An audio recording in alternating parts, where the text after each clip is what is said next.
அன்பார்ந்த பெரியவர்களே, தாய்மார்களே, இந்த மேடையின் மீது இருக்கக்கூடிய அற்புதமான நம்முடைய தலைவர்களே, விருந்தினர்களே, உங்கள் அனைவருக்கும் என்னுடைய மாலை வணக்கத்தை தெரிவித்துக் கொள்கின்றேன். அன்பு சகோதரர் திரு அமர் பிரசாத் ரெட்டி மற்றும் அன்பு சகோதரர் சஜித் லோகேஸ்வரன் இருவரும் இணைந்து கனெக்டிங் 1.4 பில்லியன் என்கின்ற அற்புதமான அந்த புத்தகத்தை எழுதி இன்று வெளியீட்டு விழா நடந்து கொண்டிருக்கிறது. இதை வெளியிடுவதற்காக இங்கே வந்திருக்கக்கூடிய எங்களுடைய 2 விருந்தினர்களை முதல்ல நான் நன்றி கடன் செலுத்துவதற்கு கடமைப்பட்டிருக்கின்றேன். மிக முக்கியமாக ஐயா பத்மஸ்ரீ டாக்டர் கல்யாண சுந்தரம் ஐயா அவர்கள் இங்கே வந்திருக்கின்றார்கள். பொதுவாக அவரை வெளியே நிகழ்ச்சிகள் பார்ப்பது அரிது.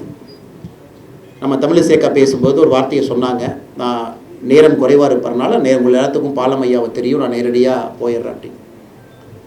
இருந்தும் அந்த கொஞ்சம் நேரம் எடுத்து, நான் கடைசி பேச்சாளர் நான் என்கின்ற முறையில் கொஞ்சம் நேரம் எடுத்து அந்த உரிமை எடுத்து ஐயாவை பற்றி 2 வார்த்தைகளை சொல்வது என்னுடைய கடமையாக நான் கருதுகின்றேன். எல்லா மனிதர்களும் வாழ்க்கை பிறப்பாங்க, எல்லா மனிதர்களும் வாழ்க்கையில் இருப்பாங்க. இந்த 2ம் கூட நிச்சயமான ஒரு தேதிகள். அந்த இடைப்பட்ட காலத்தில் அந்த மனிதன் என்ன செய்கின்றான் என்பதுதான் அந்த மனிதனுடைய உயர்ந்த தன்மையை நமக்கு காட்டுகிறது. ஐயா படித்து முடித்த பிறகு சென்னையில் ஏழ்மையை பார்த்து தன்னுடைய வாழ்க்கை முழுவதுமே மக்களுக்காக சேவை செய்ய வேண்டும் என்கின்ற முடிவெடுக்கிறாங்க. அவர் பணி செய்த கல்லூரியினுடைய சீஃப் லைப்ரரியன், அதாவது நூலகத்தை காக்கக்கூடிய பொறுப்பு ஐயாவுக்கு. தொடர்ந்து அந்த பணியிலேயே இருக்கிறாங்க. பல விருதுகளை வாங்குறாங்க. உதாரணத்திற்கு ஜவஹர்லால் நேரு பல்கலைக்கழகம் இந்தியாவுடைய 10 உயர்ந்த லைப்ரரியன்ஸ் அப்படிங்கிற விருதில் 10ல் ஒருத்தராக பாலமையா இருக்கிறாங்க. தொடர்ச்சியாக வேர்ல்டு அளவில் சர்வேல பெஸ்ட் லைப்ரரியன் மெயின்டைன் பண்ணுறது, புது புக்கை கொண்டு வர்றது, ஊக்கப்படுத்துறது, அதிலும் பல இடத்துல ஐயாவுக்கு பல விருதுகள் வந்துக்கிட்டே இருக்கு. முன்னாள் அமெரிக்க ஜனாதிபதி பில் கிளின்டன் அவர்கள் இந்தியா வரும்பொழுது 2 பேர்த்து பார்க்கணும்னு ஆசைப்படுறாரு. அந்த 2 பேர்த்துல ஒருத்தர் பாலம் கல்யாண சுந்தரம் ஐயா. ஏபிஜே அப்துல் கலாம் ஐயா அவரை பற்றி சொல்லும் பொழுது ஒரு வார்த்தையை குறிப்பிடுறாங்க, ஒரு simplest life is the life that is closest to God அப்படிங்கிறார். ரொம்ப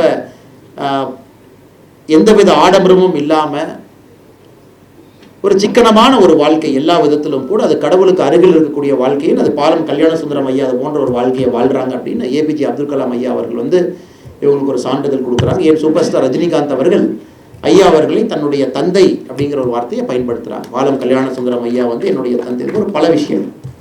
1963 சீன போர் சமயத்தில் நேஷனல் செக்யூரிட்டி ஃபண்டுக்கு தன்னுடைய வீட்டில் இருக்கக்கூடிய மொத்த தங்கத்தையும் கொடுத்துட்றாரு. அன்றைக்கி எட்ட சவர் என்ன பண்ணால் 50 கிராமுங்களா, அன்றைக்கி தேதிக்கு 50 கிராம் அதெல்லாம் மொத்தமாக கொடுத்துட்றாங்க. அதை கர்ம வீரர் காமராஜர் ஐயா பின்னாடி ஒரு காலத்தில் பாலம் கல்யாண சுந்தரம் ஐயாவை பற்றி பாராட்டுறாங்க. எதற்காக இதை நான் சொல்கிறேன் அப்படின்னாங்க, இது போன்று மனிதர்களும் நம்மோடு இருக்கின்றார்கள் என்பதற்காக நான் அதை சொல்கிறேன். 2023 இந்தியாவுடைய உயரிய விருதில் ஒரு விருதாக இருக்கக்கூடிய பத்மஸ்ரீ விருது ஐயாவுக்கு மத்திய அரசு நம்முடைய ஜனாதிபதி அவர்களால் கொடுக்கப்பட்டு ஒரு பெரிய கௌரவம் தமிழர்களுக்கு கிடைத்திருக்கிறது. ஐயா பத்மஸ்ரீ விருது 2023 கிடைக்கும். இதை விட மகிழ்ச்சி என்னன்னா, நம்முடைய அன்பு சகோதரர் மாநிலத்தினுடைய செயலாளர் FG சூர்யா அவர்கள் ஐயாவை பற்றி ஒரு புத்தகம் எழுதியிருக்கார். ஒரு அற்புதமான புத்தகம். சூர்யா அவர்கள் தம்பி ஐயாவுடைய வாழ்க்கை முழுவதும் ஒரு புத்தகமாக எழுதி இந்தியா முழுவதும் பாலம் கல்யாண சுந்தரம் ஐயாவை பட்டி தொட்டி எல்லாம் எடுத்து சென்றிருக்கின்றார்கள். இன்னைக்கு ஐயா அவர்கள் ஒரு சிறப்பு விருந்தினராக வந்திருக்கிறார். பேசுங்க ஐயான்னு சொல்லும்போது என்ன வார்த்தை சொன்னாங்கன்னா, எனக்கு தான் பேச தெரியாது அப்படின்னா அதிலேயே பேசிட்டாங்க பாருங்க. எனக்கு பேச தெரியாது என்று சொல்வதிலே ஐயா பேசிவிட்டார்கள். ஐயாவுக்கு என்னுடைய நன்றி கலந்த வணக்கத்தை செலுத்தி, ஐயாவுடைய கையிலே இந்த புத்தகம் வெளியிடப்பட்டிருக்கிறது என்பது ஒரு கூடுதல் சிறப்பு இந்த புத்தகத்திற்கு. நம்ம தேசிய ஜனநாயக கூட்டணியுடைய முக்கிய அங்கம் இந்திய ஜனநாயக கட்சி.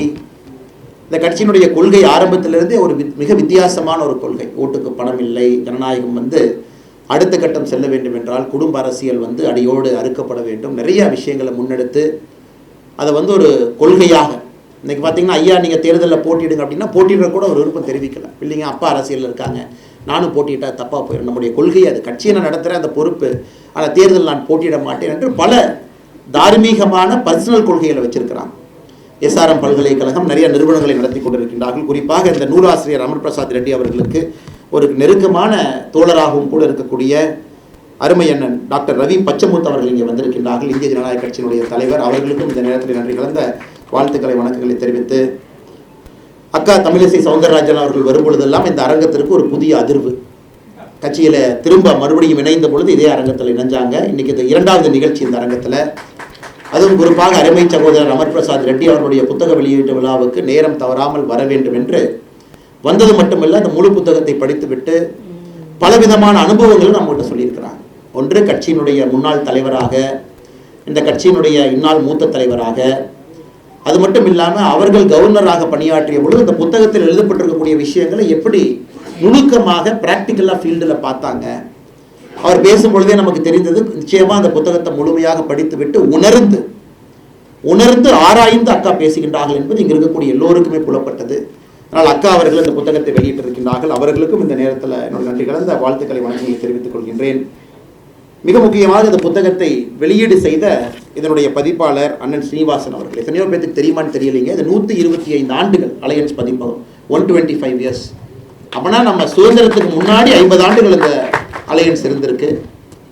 மகாத்மா காந்தி அவர்கள் இந்த புத்தகத்தினுடைய இவருடைய முன்னாள் மூதாதையர்களுக்கு அலையன்ஸை பற்றி கடிதங்கள் எழுதியிருக்கிறாங்க. நேதாஜி சுபாஷ் சந்திர போஸ் அவர்கள் அலையன்ஸ் பப்ளிகேஷன்ஸ் கடிதம் எழுதியிருக்கிறாங்க. ஸோ தமிழகத்தில் ஏதாவது ஒரு பதிப்பகம் 125 ஆண்டுகள் தாண்டி வெற்றிநடை போட்டு கொண்டிருக்கிறது என்றால் அது அலையன்ஸ் பதிப்பகம். நிறைய அற்புதமான புத்தகங்களை தொடர்ந்து நிறைய இளைஞர்களை ஊக்குவித்து புதிய புத்தகங்களை கொண்டு வந்து கொண்டிருக்கின்றார்கள். அதனால் இந்த நிகழ்ச்சிக்கு சிறப்பு சேர்க்கின்ற அண்ணன் அலையன் ஸ்ரீனிவாஸ் அவர்களையும் இந்த நேரத்தில் நெஞ்சார்ந்து என்னுடைய நல்வாழ்த்துக்களை தெரிவித்துக் கொள்கின்றேன். இன்னும் பல புத்தகங்கள், ஏன்னா அவங்களுக்கு தெரியும் book publishing is a loss. உண்மையை சொல்ல போனால் இன்றைக்கி நீங்கள் உட்காந்து வரவு செலவெல்லாம் பார்த்தீங்கன்னா ஒரு புக் இண்டஸ்ட்ரியில் பப்ளிஷ் பண்ணி அவர்களுக்கு பெருசாக பணம் வராது, அது அவருக்கும் தெரியும். ஆனால் அவங்க பண்ணுறதெல்லாம் ஒரு பேஷனாக பண்ணுறாங்க. Every thing is done by passion. இன்றைக்கி நீங்கள் பிரிண்ட் பண்ணி இதுக்கு மேன் பவர் வச்சு இதுக்கு மார்க்கெட்டிங் பண்ணி ஒரு ஷெல்ஃபில் பணம் கொடுத்து இந்த புக்கை நீங்கள் அங்கே பண்ணி ஐபால்ஸை கேப்சர் பண்ணுறதுக்கு அவ்வளோ மார்க்கெட்டிங் டெக்னிக் அவங்க பண்ணி இன்றைக்கி ஒரு புத்தக வெளியீட்டாளராக 21ஆம் நூற்றாண்டில் 2024 யாரோ ஒருத்தவங்க இருக்காங்கன்னா உண்மையாலுமே அவர் நம்ம கையெடுத்து கும்பிடணும். ஏன்னா இந்த தொழில் மற்ற தொழில் மாதிரி லாப நஷ்டம் பார்த்து பண்ணக்கூடிய தொழில் இல்லை.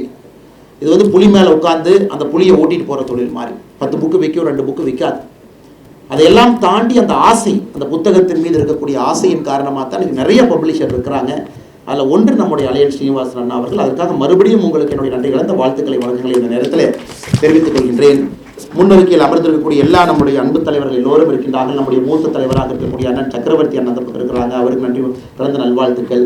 மூத்த தலைவர் துணைத் தலைவர் அண்ணன் டால்ஃபின் ஸ்ரீதர் அவங்க இருக்கிறாங்க, அவருக்கு நன்றி தெரிவித்து, நம்முடைய மூத்த தலைவராக இருக்கக்கூடிய அண்ணன் நாகராஜன் இருக்கிறாங்க, கருநாகராஜன் இருக்கிறாங்க, அவருக்கும் நன்றி கலந்த வாழ்த்துக்களை வணக்கங்களை தெரிவித்து, இந்த நிகழ்வுக்காக சேலத்திலிருந்து இங்கே வந்திருக்கக்கூடிய அண்ணன் KP ராமலிங்கம் அவர்கள் இருக்கின்றார்கள், அவருக்கும் நன்றி கலந்த வாழ்த்துக்களை வணக்கங்களை தெரிவித்து, அக்கா சுமதி வெங்கடேஷ் அவர்கள் இருக்கின்றார்கள், நன்றி கலந்த வாழ்த்துக்களை வணக்கங்களை தெரிவித்து, மேடையின் பின்னருக்கையில் இருக்கக்கூடிய எல்லா முக்கியமான தலைவர்கள், மாவட்ட தலைவர்கள், மாநில செயலாளர்கள், செய்தி தொடர்பாளர்கள், அலையன் ஸ்ரீனிவாசன் அண்ணனுடைய மகன் வந்திருக்கிறாங்க, அவருக்கும் நன்றி கலந்த வாழ்த்துக்களை வணக்கங்களை தெரிவித்துக் கொள்கின்றேன். வெல்லும் இப்ராஹிம் அண்ணன் உட்பட முன்னருக்கையில் இருக்கக்கூடிய எல்லா தலைவர்கள், இந்த விளையாட்டு பிரிவினுடைய எல்லா மாவட்டத்தினுடைய பொறுப்பாளர்கள் வந்திருக்கிறாங்க, அவர்களுக்கும் இந்த நேரத்தில் நன்றி கலந்த வாழ்த்துக்களை வணக்கங்களை தெரிவித்து, குறிப்பாக பத்திரிகை நண்பர்கள், கொஞ்சம் அவங்களுக்கு அசௌரியமாக போச்சு, இருந்தும் அவங்க பெரிய மனதோடு அதையெல்லாம் கண்டுக்காமல் கொஞ்சம் ஏசி வேலை செய்யவில்லை என்றாலும் கூட பத்திரிகை நண்பர்கள் மிக பொறுமையாக இந்த நிகழ்ச்சியை படம் பிடித்து காட்டிக் கொண்டிருக்கின்றார்கள். அவர்களுக்கு என்னுடைய சிறப்பு நன்றிகளையும் வணக்கத்தையும் இந்த நேரத்தில் நான் தெரிவித்துக் கொள்கின்றேன். அருமை சகோதர சகோதரிகளே, புத்தகம் நிறையா வெளியிடுறாங்க, புதுசு கிடையாதுங்க. அக்கா சொன்னது போல மோடி ஐயாவை பற்றி நிறைய புத்தகம் வந்திருக்கு, நிறைய லிட்ரேச்சர் வந்திருக்கு. ஆனால் இந்த புத்தகம் நம்முடைய பாரத பிரதமர் நரேந்திர மோடி அவர்களை பற்றி வந்திருக்கக்கூடிய பல புத்தகங்களில் ஒரு மிக முக்கியமான ஒரு புத்தகமாக ஏன் இருக்கும் என்றால், இந்த புத்தகம் மற்ற புத்தகத்திலிருந்து மாறுபட்டிருக்கிறது. குறிப்பாக 10 ஆண்டு காலம் ஆட்சியில் இருந்து மறுபடியும் 5 ஆண்டு காலம் நம்முடைய மோடி அவர்களை இந்திய மக்கள் தேர்வு செஞ்சிருக்கிறாங்க. அப்போ 10 ஆண்டு காலம் அவர் செய்திருக்கக்கூடிய திட்டங்கள், கொண்டு வந்திருக்கக்கூடிய திட்டங்களை ஒரு டிஸ்பேஷனேட் அனாலிசிஸ், அந்த திட்டத்தினால என்ன பயன், அதனால் நாடு எப்படி மாறி இருக்குது, அதை மேனேஜ்மெண்ட் பை அப்ஜெக்டிவ் அப்படிம்பாங்க, MBO அப்படின்னு ஒரு டேர்ம் பயன்படுத்துவாங்க. அதாவது திட்டம் வந்தாச்சு, 5 வருஷங்களுக்கு திட்டத்தை பார்த்தோம்னா அதனால் என்ன பயன், இந்த திட்டத்தினால எத்தனை பேர் பயனடைஞ்சிருக்காங்க, இந்த திட்டத்தினால நாட்டினுடைய வளர்ச்சியோ பொருளாதாரமோ இல்லை நாட்டினுடைய சமூக பிரச்சனைகளும் திட்டத்தின் மூலமாக தீர்ந்திருக்கிறதா அப்படிங்கிறது தான் அந்த புக்கினுடைய அனாலிசிஸ். கனெக்டிங் 1.4 பில்லியன் என்கின்ற தலைப்பில் ஒரு ரொம்ப டிஸ்பேஷனேட்டாக 10 ஸ்கீம் எடுத்து மோடிஜி அவர்கள் கொண்டு வந்திருக்கக்கூடிய 10 திட்டங்களை கொண்டு வந்திருக்காங்க. ஒன்று ஸ்வச்ச பாரத்தில் ஆரம்பித்து ஜல் ஜீவன், வீடு வீட்டுக்கு தரக்கூடிய குடிநீரிலிருந்து, மோடி அவர்கள் ஃபீடிங் எ நேஷன், நம்முடைய ரேஷன் கடை மூலமாக மிச்ச திட்டங்கள் மூலமாக மக்களுக்கு கொண்டு வரக்கூடிய உணவுப் பொருட்கள், அதன் பிறகு ஹெல்த் கேர், குறிப்பாக மிடில் கிளாஸ் மக்களுக்கு அவருடைய வாழ்க்கை தரம் உயர்த்துவதற்கு செய்திருக்கக்கூடிய சாதனைகள், டிஜிட்டல் டிவைட். இன்றைக்கி பணக்காரங்க படித்தவங்க கையில் தான் ஒரு டெக்னாலஜி இருக்கும், ஏழை மக்கள் கையில் டெக்னாலஜி இருக்காது அப்படிங்கிறத முதலாக ஜனநாயகத்தில் ஒரு நாடு உடைச்சிருக்குன்னா இந்திய நாடு தாங்க உடைச்சிருக்கும். அதாவது பணக்காரனாக இருந்தாலும் ஏழையாக இருந்தாலும் டெக்னாலஜி 2 பேருக்கு கையில் இருக்கும். 2 பேருமே அந்த டெக்னாலஜியை பயன்படுத்தலாம் அப்படிங்கிறது தான் பிரிட்ஜிங் த டிஜிட்டல் டிவைடை கொண்டு வந்திருக்காங்க. அடுத்து இளைஞர்களுக்கு ஏற்படுத்திருக்கக்கூடிய வாய்ப்புகள், குறிப்பாக நம்முடைய பிஸ்னஸ் பீப்புள், தொழில் செய்பவர்களுக்கு நடந்திருக்கக்கூடிய மாற்றங்கள், வடகிழக்கு மாநிலங்கள், நார்த் ஈஸ்ட், நியூ ஹரிசான் அப்படிங்கிறாங்க, அங்கே இருக்கக்கூடிய மாநிலங்களுக்கு என்ன நடந்திருக்கு. ட்ரெப்பஸ்ட்ரி ஆஃப் ஹெரிட்டேஜ் 10வது தலைப்பு பார்த்தீங்கன்னா முக்கியமான தலைப்பு, நம்முடைய கலாச்சாரத்தை எப்படி மையப்படுத்தி இந்த ஆட்சி நடந்திருக்குன்னு 10 வித்தியாசமான கோணத்தில் அனலைஸ் பண்ணியிருக்காங்க. அதில் மிக முக்கியமானது இந்த திட்டம் மூலமாக என்ன மாற்றம் நடந்திருக்கு. உதாரணத்துக்கு பாருங்க, மோடி அவர்கள் 2014 ஆட்சிக்கு வந்த பொழுது இந்தியாவில் எத்தனை வீட்டில் கழிப்பறை இருந்துச்சுன்னு பார்த்தீங்கன்னா, நகர்ப்புறத்தில் 65% வீடுகள், கிராமப்புறத்தில் 34% வீடுகள். இப்போ மோடி அவர்கள் 2022 டேட்டா எடுத்திருக்கிறாங்க, 2022 வரைக்கும் நகர்ப்புறத்தில் கிராமப்புறத்தில் நாம் கட்டியிருக்கக்கூடிய கழிப்பறைகள், சானிடேஷன் அப்படிங்கிற தலைப்பில் நேஷனல் டேமேஜ் காஸ்ட், ஒருவேளை கழிப்பறைகள் கட்டப்படாமல் இருந்தால் 2015 இருக்கக்கூடிய அதே டேட்டா 2022 இருந்தால் நம்ம நாட்டுக்கு எவ்வளவு பொருளாதார இழப்பு ஏற்பட்டிருக்கும் அப்படிங்கிறத கால்குலேட் பண்ணுறாங்க.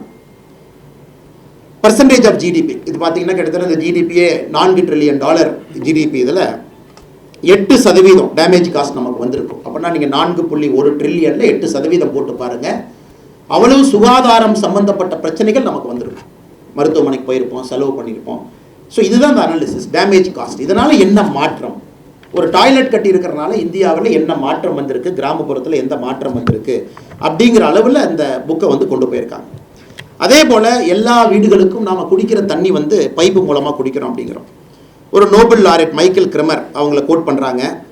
எனக்கு இந்தியாவில் இந்த சேஃப் ட்ரிங்கிங் வாட்டர், குடிக்கிற தண்ணி பாதுகாப்பான தண்ணி பைப்பு மூலமாக போகிறனால இன்றைக்கி குறிப்பாக எத்தனை குழந்தைகள் பாதுகாப்பான தண்ணி குடிக்கிறனால அவங்களுடைய மொர்டாலிட்டி ரேட், அவருடைய இறப்பை குறைச்சிருக்கிறாங்கன்னு பார்த்தீங்கன்னா, இன்றைக்கி ஒரு வருடத்திற்கு 2 வயசுக்குள்ள இருக்கக்கூடிய குழந்தைகள் 1,36,000 குழந்தைகள் இறப்பை தடுத்திருக்கோம் நாம். ஏன்னா சுத்தமான குடி தண்ணீர் அவங்களுக்கு கிடைக்குது, அந்த குழந்தை கிடைக்குது, வீட்டுக்கு கிடைக்குது. இது போன்ற பல விஷயங்கள் இந்த புக்கினுடைய சிறப்பம்சம். நம்முடைய முன்னாள் ஆளுநர் அக்கா தமிழிசை சவுந்தரராஜன் அவர்கள் சொன்னது போல ப்ராக்டிக்கலாக சில இடத்துல பயனாளிகளுடைய பேட்டி, அவங்களுடைய வாழ்க்கை எப்படி மாறி இருக்கு, இந்த திட்டம் அவங்களுக்கு எப்படி பயன்படுது, இதன் மூலமாக என்ன ஒரு புதிய அவங்களுடைய வாழ்க்கை தரத்தை எப்படி உயர்த்தி இருக்கிறாங்க, அது இந்த புத்தகத்தினுடைய சிறப்பு. நிறைய புத்தகங்களில் பார்த்தீங்கன்னா அவங்க அந்த ஆத்தருக்கு அந்த அப்ஜெக்டிவிட்டி இருக்காது. ஒரு 10 ஆண்டு காலம் முடிந்த பிறகு ஒரு 10 திட்டங்களை எடுத்து முழுமையாக அதை கண்காணித்து ஆராய்ந்து உலகத்தில் இருக்கக்கூடிய நிபுணர்கள்லாம் அந்த திட்டத்தை பற்றி என்ன சொல்லியிருக்கிறாங்க அப்படிங்கிறத தொகுத்து ஆசிரியர் பெருமக்கள் நமக்கு அந்த புத்தகத்தை எழுதி கொடுப்பதற்கான வாய்ப்பு குறைவு. ஆனால் இங்கே நம்முடைய அருமை சகோதரர் அமர் பிரசாத் ரெட்டி அவர்களும் சஜித் லோகேஸ்வரன் அவர்களும் இருவரும் இணைந்து இந்த பெரிய காரியத்தை பண்ணியிருக்கிறாங்க. 10 ஆண்டுகள் கழித்த பிறகு எப்படி இருக்கு அப்படின்னு.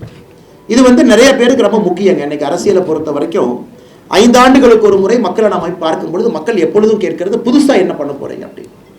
ஏன்னா ஜென்ரலாக ஓட்டர்ஸ்க்கு ஒரு ஜனநாயகத்தில் எப்பொழுதுமே எவ்வளவு செய்திருந்தாலும் கூட அவங்க திருப்தி பட மாட்டாங்க. உண்மைதான், திருப்தி படக்கூடாது, அவங்க புதுசாக கேட்கணும்.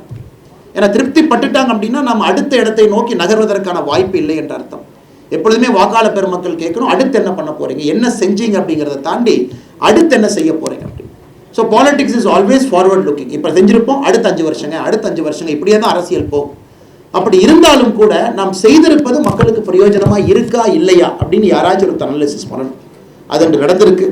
எனக்கு தெரிஞ்ச இந்த புத்தகத்துக்கு இன்னும் ஒரு 5 ஆண்டுகள் கழிச்சதுக்கு ஒரு ஃபாலோ அப் தேவைப்படும். மறுபடியும் இந்த திட்டங்களை மறுபடியும் அவர்கள் மறுபடியும் அனலைஸ் பண்ணி, ஏன்னா அன்னைக்கு நாம சேச்சுரேஷன் நோக்கி போயிருப்போம். 99%, சில திட்டங்கள் 100% மக்களை சென்றடைஞ்சிருக்கும். இன்னும் நிறைய பாப்புலர் லிட்ரேச்சர் வந்திருக்கும். நிறைய பேர் வித்தியாசமான கோணத்தில் அந்த திட்டத்தை பார்த்துருப்பாங்க. அப்படி இருக்கும் பொழுது இன்னும் 5 ஆண்டுகள் கழித்து இந்த புத்தகத்துக்கு நிச்சயமாக ஒரு ஃபாலோ அப் தேவைப்படும். இன்னும் இதை கொஞ்சம் எக்ஸ்பேண்ட் பண்ணி டேட்டா கொஞ்சம் அப்டேட் பண்ணி, இன்னைக்கு 2022க்கான டேட்டா அதில் இருக்குது. நம்ம 2024 ஆரம்பத்தில் இருக்கும். எப்பவுமே டேட்டா பார்த்தீங்கன்னா கவர்மெண்ட் ஆஃப் இந்தியாவில் 1 இயர் லேகாக இருக்கும். அதை இன்னும் 5 ஆண்டுகள் கழித்து முழு தொகுப்பாக மோடி அவர்கள் 15 ஆண்டுகள் முடித்திருக்கும் பொழுது இன்னும் சிறப்பாக 2வது புத்தகம் வரும். அதற்கு முன்னோடியாக இந்த புத்தகம் வந்திருப்பதாக தான் நான் பார்க்குறேன். இது பாகுபலி 1ன்னு வச்சுக்கோங்களேன். அதில் கட்டப்பா யார் கொன்னா அப்படிங்கிற மாதிரி ஒரு சஸ்பென்ஸ் வச்சு முடிச்சிருக்கிறாங்க. அதனால் கட்டப்பா எப்படி செத்தாங்க அப்படிங்கிறதுக்கு அடுத்த இன்னும் 5 இயர்ஸ் கழிச்சு தான் நம்ம வெயிட் பண்ணணும். அது 2வது புத்தகத்தில் அது வரும் என்கின்ற முழு நம்பிக்கை எனக்கு இருக்குது. 2வது, இந்த புத்தகத்தை எத்தனை பேர் படிப்பாங்க? ஹானஸ்ட்டாக என்கிட்ட கேட்டிங்கன்னா இன்றைக்கி புத்தகம் படிப்பவர்களுடைய எண்ணிக்கை குறைந்து கொண்டு இருக்கிறது. ஏன்னா நம்ம எல்லாருமே சொல்கிறோம், இன்றைக்கி சோஷியல் மீடியாவை யார் பயன்படுத்துகிறீங்களோ, ஒரு இளைஞனுடைய அட்டென்ஷன் ஸ்பேன் 40 செகண்ட்ஸ். 40 செகண்ட்குள்ளே நீங்கள் ஒரு மெசேஜை கொடுத்தா மட்டும்தான் ஒரு இளைஞன் அந்த மெசேஜை கிரகித்து இதுதான் மேட்டர் அப்படின்னு புரிஞ்சுக்குவாங்க. அரசியலாக இருக்கட்டும், மார்க்கெட்டிங்காக இருக்கட்டும், ஒரு பெரிய பொருளாதாரம் யாராக இருந்தாலும் கூட அந்த 40 செகண்டுக்குள்ளே அந்த மெசேஜ் எப்படி கொடுக்கணும், அதைத்தான் இன்றைக்கி போட்டி. அதை ரீல் போடுறதா, இல்லை இது மாதிரி போடுறதா, இல்லை யூடியூப் ஷார்ட்ஸ் போடுறதா, இல்லை எப்படி ட்விட்டரை பயன்படுத்துறது, இன்ஸ்டாகிராமை பயன்படுத்துறது, எப்படி 40 செகண்ட்ஸ்குள்ளே மெசேஜ் கொடுக்குது. இது பாருங்கள், நாமெல்லாம் பள்ளிக்கூடத்தில் படிக்கும்பொழுது 45 நிமிஷம் சொன்னாங்க. அதனால தான் ஸ்கூல் பீரியட் 45 மினிட்ஸ் இருந்துச்சு. 45 நிமிஷத்துக்கு மேலே அந்த குழந்தைக்கு வந்து கிரகிக்கக்கூடிய திறன் இருக்காது. அப்படிங்கிறனால 45 மினிட்ஸ்க்கு அப்புறம் ஒரு பீரியட். இன்றைக்கி உண்மையை சொல்ல வேண்டும் என்றால் வெரி டிஸ்ட்ராக்டட் வேர்ல்டு. ஒரு புத்தகத்தை எடுத்து 2-3 பேஜுக்கு மேலே எத்தனை இளைஞர்கள், குழந்தைகள், பெண்கள், தாய்மார்கள் டிஸ்ட்ராக்ஷன் இல்லாமல் ஒரு 10வது பேஜுக்கு போக முடியும், டிஸ்ட்ராக்ஷன் இல்லாமல் 20வது பேஜுக்கு போக முடியும்னு கேட்டிங்கன்னா very few people can read it. அதனால் இரண்டாவது மிக முக்கியமானது, புத்தகம் வந்திருக்கு. இன்றைக்கி நாம் எதற்காக பாரதிய ஜனதா கட்சியினுடைய அலுவலகத்தில், சென்னை அலுவலகத்தில் நம்ம கட்சியினுடைய ஒரு பொறுப்பாளராக இருக்கக்கூடிய அமர் பிரசாத் ரெட்டி அவர்களுக்கு இந்த இடத்தை கட்சி எதற்காக இங்கே கொடுத்து இந்த நிகழ்ச்சி இங்கே நடத்துகிறோம் அப்படின்னாங்க, இதை என்கரேஜ் பண்ணுறோம். பாரதிய ஜனதா கட்சியில் இன்னும் புத்தகங்கள் நிறைய பேர் எழுதணும் அப்படிங்கிற செய்தி இதன் மூலமாக நாங்கள் தெரிவிக்கிறோம். நிறைய எழுதுங்க, கட்சி அலுவலகம் உங்களுக்காக இருக்கிறத பயன்படுத்தி கொள்ளுங்க, எக்ஸ்பர்ட்டை கூப்பிட்டுக்குங்க, வித்தியாசமான பார்வையாக பாருங்கள், கிராமப்புறத்தை பாருங்கள், அரசியலை பற்றி எழுதுங்க. நிறைய புத்தகங்கள் வர வர ஒன்று புத்தகம் எழுதுகிறவங்களுக்கு முதல்ல கிளாரிட்டி கிடைக்கும். ஏன்னா வாழ்க்கையில் 3 விஷயம் கஷ்டங்கண்ணா. ஒன்று கல்யாணம் பண்ணுறது, 2வது வீடு கட்டுறது, 3வது புத்தகம் எழுதுறது. இந்த 3 மிக மிக கடினமான வேலை. இந்த கல்யாணம் பண்ணுறது பார்த்திங்கன்னா நம்ம கான்ட்ரிபியூஷன் ரொம்ப குறைவாக இருக்கும். அப்பா அம்மா, அந்த பக்கம் அப்பா அம்மா இருப்பாங்க, அவங்கெல்லாம் பார்த்து நிறைய மேரேஜ் அரேஞ்ச் மேரேஜில் இருக்கிறனால இப்போதைக்கு ஆவரேஜாக கல்யாணம் நடந்துடும். மாப்பிள்ளையோ பொண்ணோ ஒரு பொண்ணை பார்த்துக்கிறாங்க, மாப்பிள்ளையை பார்த்துக்கிறாங்க, கல்யாணத்தன்னைக்கு போகிறாங்க, அவ்வளோதாங்க. ஸோ அதில் நம்ம கான்ட்ரிபியூஷன் கம்மியாக இருந்தாலும் தந்தை தாய்க்கு அது கஷ்டம் அப்படிங்கிறத நம்ம சொல்கிறோம். இந்த கல்யாணம் பண்ணுறது தந்தை தாய்க்கு கஷ்டம். யாரோ ஒருத்தர் வந்து லவ் மேரேஜ் பண்ணிக்கிறாங்கன்னா அதுக்குள்ளே போவே விரும்பலை, எவ்வளோ கஷ்டம்னு அவங்களுக்கு தெரியும். ஸோ கல்யாணம் பண்ணுறது ரொம்ப கஷ்டம். 2வது வீடு கட்டுறது.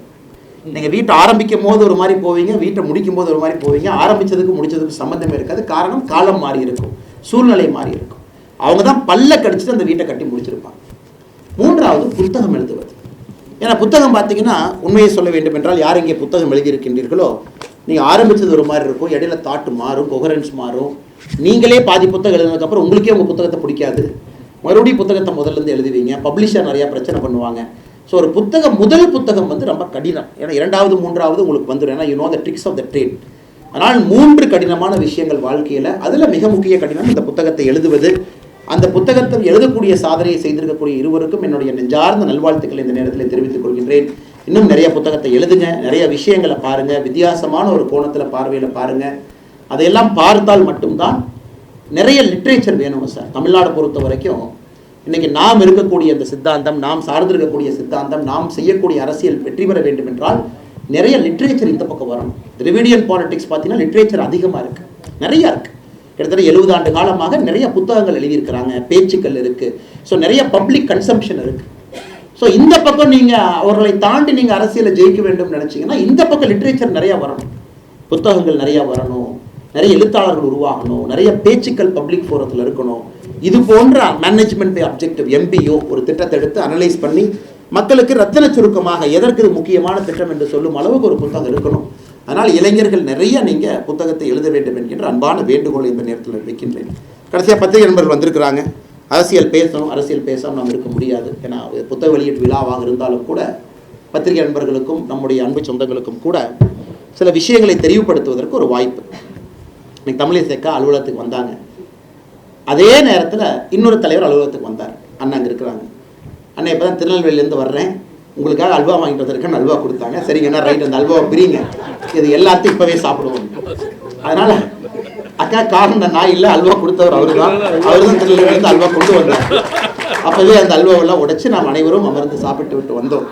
இது நகைச்சுவையாக இருந்தாலும் கூட இது பார்த்தீங்கன்னா பிரிட்டிஷ் காலகட்டத்தில் இருந்து கிட்டத்தட்ட மிக நெடிய காலகட்டத்தில் நம்ம குறிப்பாக அந்த பட்ஜெட்டை பொறுத்த வரைக்கும் யாராவது அந்த பட்ஜெட் பேப்பர்ஸை பாதுகாக்கணும், சீக்கிரசி வெளியே போகக்கூடாது, பிரிண்ட் பண்ணுறவங்களுக்கு தெரிஞ்சிடும். அதனால் சில பேர் பார்த்தீங்கன்னா அந்த பட்ஜெட் பிரிண்டிங் ரூம்குள்ளேயே தங்கிக்குவாங்க, அவங்க வெளியே வர முடியாது. அவங்க ரூமில் போட்டு பூட்டு அடைச்சி வச்சிருவோம். பார்லிமெண்ட்டுக்கு அந்த பட்ஜெட் பேப்பரோட தான் திறந்தெல்லாம் வெளியே வருவாங்க. அது ஒரு ட்ரெடிஷன், இந்த அல்வா செய்யக்கூடிய ஒரு ட்ரெடிஷன். அதனால் அவர்களோடு இந்த அன்பை எல்லாம் பரிமாறி இதெல்லாம் பட்ஜெட் ப்ராசஸ் எல்லாம் முடிஞ்சு வெளியே வந்த பிறகு மறுபடியும் அவர்களுக்கு உணவளித்து. அதனால் இன்றைக்கி என்ன ராகுல் காந்தி அவங்க புரிஞ்சுக்கலின்னா, இந்த பட்ஜெட்டுங்கிறது பல பேர் சேர்ந்து உருவாக்கி இருப்பது, யாரோ ஒரு பேர் 2 பேர் சேர்ந்து உருவாக்குனது இல்லைங்க. நிதியமைச்சர் அவர்கள் பாராளுமன்றத்தில் பட்ஜெட்டை ப்ரெசென்ட் பண்ணுறாங்க. அதெல்லாம் நல்லா புரிஞ்சுக்கணும். அந்த வார்த்தையை பார்த்தீங்கன்னா presenting a budget. So it is not making a budget. So பார்லிமெண்ட்டில் அவங்க பட்ஜெட்டை ப்ரெசென்ட் பண்ணுறாங்க. அப்போ இந்த பட்ஜெட்டை யார் உருவாக்குனது? ஸோ ராகுல் காந்தி அவர்கள் இதை சொன்னாங்க, இங்கே பாருங்கள் நான் ஃபோட்டோவை கொண்டு வந்திருக்கேன் அப்படின்னு ஒரு ஃபோட்டோவை காமிச்சாங்க. இவர்கள்லாம் தான் இந்த பட்ஜெட்டை உருவாக்குனாங்க. ஸோ இந்த ஃபோட்டோவை பாருங்கள், இதில் ஓபிசியை காணா, நம்முடைய பட்டியல் சமுதாய சகோதர சகோதரிகளை காணா, இவங்களை காணா, அவங்களை காணா, நான் பெரிய பிரச்சனை பண்ண போகிறேன், சக்கரவியூனை உடைச்சே தீருவேன் அப்படின்னு ரொம்ப ஆர்ப்பாட்டம் பண்ணாங்க பார்லிமெண்ட்டில். ஆனால் ராகுல் காந்தி அவர்கள் 2 விஷயத்தை நன்றாக புரிந்து கொள்ள வேண்டும். ஒன்று, இந்த பட்ஜெட்டை உருவாக்கியவர்கள் இந்திய மக்கள் எல்லோரும் சேர்ந்து தான். காரணம், 48 லட்சம் கோடி ரூபாய்க்கான பட்ஜெட். அந்த 48 லட்சம் கோடி, இந்த பட்ஜெட்டில் மிக முக்கியம் என்னன்னா வருமானம். அந்த வருமானத்தை நாம் எல்லாம் சேர்ந்து உருவாக்கி கொடுத்துருக்கோம் அரசனுடைய சட்டத்திட்டங்களுக்கு கட்டுப்பட்டு.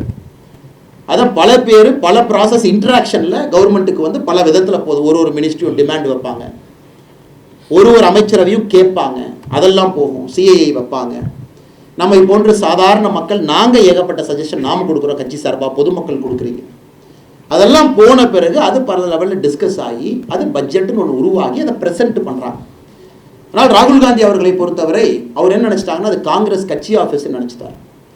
அதாவது ஒரு 4 பேர் உட்காந்து இந்தியாவை இத்தனை காலமாக எப்படி ஆண்டார்களோ அது போல தான் பட்ஜெட்டை செய்வாங்களான் இருக்கு. 4 பேர் உட்காந்து அல்வா சாப்பிட்டுட்டு பட்ஜெட்டை பண்ணி நம்ம கையில் கொடுத்துட்டாங்க அப்படின்னு. ஸோ அடிப்படை புரிதல் என்பதே ராகுல் காந்தி அவர்களுக்கு இந்த பட்ஜெட்டை பொறுத்தவரை குறைவு. 2வது, ஒரு விஷயத்தை நன்றாக புரிந்து கொள்ள வேண்டும். பண்டிட் ஜவஹர்லால் நேரு அவர்கள் எல்லா மாநில முதலமைச்சர்களுக்கு கடிதம் எழுதினாங்க, நான் ரிசர்வேஷனை அப்போஸ் பண்ணுறேன், ரிசர்வேஷன் வந்துட்டாவே குவாலிட்டி வராது அப்படிங்கிறது ஜவஹர்லால் நேரு அவர்கள் லெட்டரில் மாநிலத்தினுடைய முதலமைச்சர்களுக்கு எழுதியிருக்கிறாங்க. அவருடைய தந்தையார், ராகுல் காந்தியுடைய தந்தையார் ராஜீவ் காந்தி அவர்கள் மண்டல் கமிஷனுடைய அறிக்கையை எதிர்த்தார். காரணம், மண்டல் கமிஷனை கொடுத்துட்டீங்கன்னா it will open up a can of worms அப்படின்னா. மண்டல் கமிஷன் அறிக்கையை மட்டும் ஏற்றுக்கிட்டோம்னா ஒரு புழு இருக்கக்கூடிய டப்பாவை திறந்து விட்டுருவீங்க, இதெல்லாம் இந்தியாவுடைய ஒருமைப்பாட்டை கெடுத்து விடும், ரிசர்வேஷனாக கொடுக்கக்கூடாது. இது ராகுல் காந்தி அவர்களுடைய குடும்பத்தில் 2 நபர்கள், ஒருவர் ரிசர்வேஷன் நேரடியாக எதிர்த்தாங்க, ஒருத்தவங்க மண்டல் கமிஷன் ரிப்போர்ட்டையே சமர்ப்பிக்கக்கூடாது. அதன் பிறகு விபி சிங் ஐயா வந்து அதை சமர்ப்பிச்சாங்க. எல்லோருக்கும் தெரியும் மண்டல் கமிஷன் ரிப்போர்ட் யார் காலத்தில் உருவானுச்சு, அது யாரை கொண்டு வந்தாங்க, எதற்காக காங்கிரஸ் கட்சி அதை தாக்கல் செய்யவில்லை என்பது எல்லோருக்கும் தெரியும். அது வந்த பிறகுதான் முதலாக ஓபிசி அப்படிங்கிற கிளாசிஃபிகேஷனில் ஐஏஎஸ் அதிகாரிகள் ஐபிஎஸ் அதிகாரிகள் ரெக்ரூட் ஆகிறாங்க மண்டல் கமிஷன் ரிப்போர்ட் வந்த பிறகு. ஸோ மண்டல் கமிஷன் ரிப்போர்ட், அதாவது இதற்கு முன்பு உருவான, உதாரணத்துக்கு நீங்கள் பார்த்தீங்கன்னா 1989 மண்டல் கமிஷன் ரிப்போர்ட் வந்துச்சு. 91-92 ரிசர்வேஷன் ஆரம்பிக்குது. ரிசர்வேஷனில் முதலாக ஓபிசி ஐஏஎஸ் ஐபிஎஸ் அப்படிங்கிறவங்க 92-93 செலெக்ஷன் ஆவாங்க. 2 வருஷம் ட்ரைனிங் போவாங்க. 95 ஃபஸ்ட்டு போஸ்டிங் வரும். அவங்க செக்ரட்டரியாக எப்போ வந்திருப்பாங்க, ஓபிசி அப்படின்னு எப்போ வந்திருப்பாங்கன்னா 2015 தான் செக்ரட்டரினே ஆரம்பிச்சிருக்கும். 2020 தான் செக்ரட்டரி ஆரம்பிச்சிருக்கும். ஏன்னா செக்ரட்டரியாக போவாங்க அவங்க 25 வருஷம் அவங்க கிராஸ் பண்ணியிருக்கணும். அப்போ அது எப்போ ஓபிசி ரிசர்வேஷன் இந்தியாவில் வந்துச்சு, மண்டல் கமிஷன் ரிஃபார்ம் வந்த பிறகு. அது வந்த பிறகு தான் ஒரு ஐஏஎஸ் அதிகாரிக்கு ஓபிசிங்கிற முத்திரை கொடுக்க முடியும். அதற்கு முன்னாடி ஓபிசி அதிகாரியாக இருந்தாலும் கூட அவர் ஓபிசிங்கிறத கேப்சர் பண்ணாது ஃபார்ம். எந்த ஃபார்ம்லையும் அவங்க கிளாஸ் கேட்க மாட்டாங்க, ஓபிசின்னு கேட்க மாட்டாங்க. ஜென்ரலாக எஸ்சி எஸ்டி ரிசர்வ்டான்னு கேட்பாங்க. ஓபிசி என்பது வந்ததே 90 ஆரம்ப காலத்தில். அப்படி இருக்கும் பொழுது மத்திய அரசில் போய் நீங்கள் செக்ரட்டரி ஒரு கூகுள் டேட்டா பேஸ் எடுத்து செக் பண்ணி, அல்லது நம்ம டிஓபிடி போர்ட்டலில் போய் ஓபிசி அதிகாரிகள் எத்தனை பேர் இருக்காங்க நீங்கள் கவுண்ட் பண்ணி பார்த்தீங்கன்னா அது ஆரம்பிப்பதே 92-93 பேட்ச்ல இருந்து ஆரம்பிக்கும். நன்றாக நாம் புரிந்து கொள்ள வேண்டும். அதனால் ராகுல் காந்தி அவர்களுக்கு அடிப்படை செய்தி என்ன அப்படின்னா, இந்த ஓபிசி ரிசர்வேஷன் எப்போ வந்துச்சு, அதை தடுத்தது யார், அது தாமதமாக ஏன் வந்தது, அதன் பிறகு எப்போ இருந்து சிவில் சர்வீஸ் ரெக்ரூட்மெண்ட்ல இது ஆரம்பிச்சது, அதன் பிறகு ஒரு செக்ரட்டரியா வரணும் அப்படின்னா எத்தனை வருஷம் வேணும், 25 ஆண்டுகள் வேண்டும். அதுவும் மத்திய அரசுல நீங்க ஒரு உயரிய பொறுப்புல போய் உட்கார்றீங்கன்னா அந்த பேட்ச்ல சீனியர் மோஸ்டா இருப்பாங்க, பேட்ச்னுடைய முதல் 4-5 போஸ்ட்ல இருப்பாங்க. இதை எல்லா மக்கள் முன்னாடி குழப்பி ஒரு பார்லிமெண்ட்ல போய் பேச வேண்டும் என்பதற்காக தன்னுடைய பொறுப்பை எல்லாம் துறந்து என்ன வேண்டுமானாலும் நான் பேசுவேன், மக்கள் அதை கேட்பார்கள் என்று ராகுல் காந்தி அவர்கள் பேசிக் கொண்டிருக்கின்றார்கள். அது துரதிர்ஷ்டம். ஸோ அந்த நேரத்தில் இது போன்ற லிட்ரேச்சர் வருவது இன்னொரு இடத்துல பாராட்டுக்குரியது. காரணம், இந்த பெசிமிசம் பாலிடிக்ஸில் ரொம்ப கஷ்டங்க. குறிப்பாக நம்ம இருக்கோம். எனக்கு என்ன வேணாலும் பேசலாம். உதாரணத்துக்கு ராகுல் காந்தி அவர்கள் விவசாய பெருமக்களை பார்லிமெண்ட்டுக்குள்ளே கூப்பிட்டு, அவங்க எல்லாம் பார்லிமெண்ட்டுக்குள்ளே வரணும், விவசாய பெருமக்களுக்கு பாராளுமன்றத்திற்குள்ளே வருவதற்கு முழு உரிமை இருக்குது, முதல் உரிமை அவங்களுக்கு தான் இருக்குது. வந்தவங்க ஒரு 1000 பேர் வர்றாங்க, 100 பேர் தான் உள்ளே போக முடியும்னு தடுத்தீங்கன்னா எப்படி விவசாயிகள் நீங்கள் தடுக்கலாம்? இதை வச்சு ஒரு பாலிடிக்ஸ். அல்லது விவசாயிகள் பாராளுமன்றத்துக்குள்ளே 100 பேர் வந்துட்டாங்க, அப்போசிஷன் லீடர் சேம்பருக்கு போகிறாங்க, சேம்பரில் ராகுல் காந்தி அவர்கள் விவசாயிகளை சந்திக்கிறாங்க அப்படின்னா உடனே என்ன சொல்லுவாங்கன்னா, நாங்கள் ஆட்சிக்கு வந்தால் அல்லது எங்களுடைய கோரிக்கை முழுவதுமாக எல்லா விவசாய பொருட்களுக்கும் மினிமம் சப்போர்ட் பிரைஸ் நம்ம கொடுப்போம். மினிமம் சப்போர்ட் பிரைஸை தாண்டி பிரச்சனை அது இல்லைங்க. இன்னைக்கு நம்முடைய 50% காஸ்ட் மினிமம் சப்போர்ட் பிரைஸ் நாங்கள் உற்பத்தி செய்யக்கூடிய விலையிலிருந்து இன்டூ 1.5 டைம்ஸ் போட்டுங்க, அது எம்எஸ்பியில் இருக்கு. அது கூட பிரச்சனை இல்லைங்க. இன்னைக்கு இருக்கக்கூடிய அடிப்படை பிரச்சனை என்னன்னா, MS சுவாமிநாதன் ஐயாவுடைய ஆய்வறிக்கையில் இருக்கக்கூடிய காஸ்ட் ஆஃப் லேபர், அதாவது விவசாயம் நான் செய்கிறேங்க, உதாரணத்துக்கு என் தோட்டத்தில் நாங்கள் 4 பேர் இருக்கோம், அப்பா அம்மா பையன் பொண்ணு 4 பேர் விவசாயம் பார்க்குறோம் அப்படின்னா, எங்களுக்கும் தினம் சம்பளம் போடப்பட்டு அந்த சம்பளமும் அந்த பொருட்களுக்குள்ள கால்குலேட் பண்ணி எங்களுக்கும் டெய்லி சம்பளம் கொடுத்து எம்எஸ்பியை ஃபிக்ஸ் பண்ணுங்க அப்படிங்கிறது தான். பட் இன்னைக்கு அது நம்ம செஞ்சோம் அப்படின்னாங்க 80% விவசாய பொருட்களுக்கு மட்டுமே அது கிட்டத்தட்ட 48 லட்சம் கோடி ரூபாய்க்கு மேலே வரும், 48 lakh crore மேலே வரும். ஆனால் இன்னைக்கு நீங்கள் மோடி ஐயா வந்து இங்கிருந்து இல்லை உடனடியாக நாங்கள் எல்லா பொருளுக்கும் எம்எஸ்பி MS சுவாமிநாதன் ஐயாவுடைய ஆய்வறிக்கையின்படி முழுமையாக நாங்கள் காஸ்ட் ஆஃப் லேபர்லேருந்து லேண்டுக்கு ஒரு வாடகை கொடுத்து, லேண்டுக்கு வாடகை, வேலை செய்கிறவங்களுக்கு சம்பளம் எல்லாத்தையும் போட்டு பொருளுக்கு ஒரு ரேட்டை ஃபிக்ஸ் பண்ணுங்க அப்படின்னு ராகுல் காந்தி அவங்க சொல்கிறாங்கன்னா, நாம் தாக்கல் செய்திருக்கக்கூடிய பட்ஜெட்டே 48 லட்சம் கோடி, அதை விட அதுக்கு பணம் கொடுக்கணும். பணம் எங்கே இருக்குங்க? ஸோ இவ்வளவு பணத்தையும் நீங்கள் குறைந்தபட்ச ஆதரவு விலைக்கு ஒரு அரசு கொடுத்து விட்டால் எப்படி அரசு ஒரு அரசாங்கத்தை நடக்க முடியும்? இங்கே தாங்க பிரச்சனை. இந்திய அரசியலை பொறுத்தவரை இதுதான் பிரச்சனை. இது மக்கள்கிட்ட விலக்கி சொல்வதற்கு யாருக்குமே நேரம் இல்லை.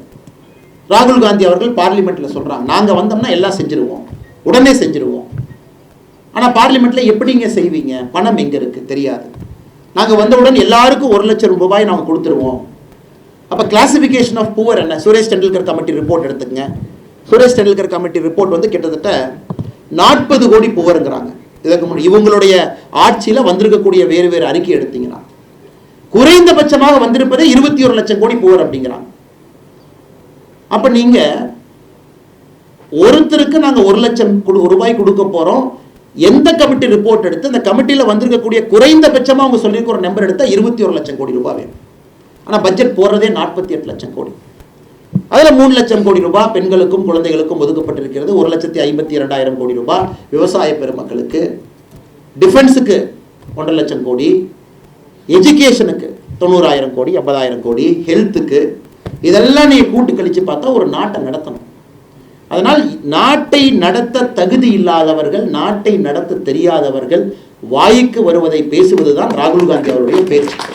இதை வந்து கூலாக கால்குலேட் பண்ணி ஒரு 5 நிமிடம் யோசிச்சு நீங்கள் பேசுனீங்கன்னா உங்களுக்கு தெரியும் இதெல்லாம் சாத்தியம் இல்லாத விஷயம். பிரச்சனை என்ன?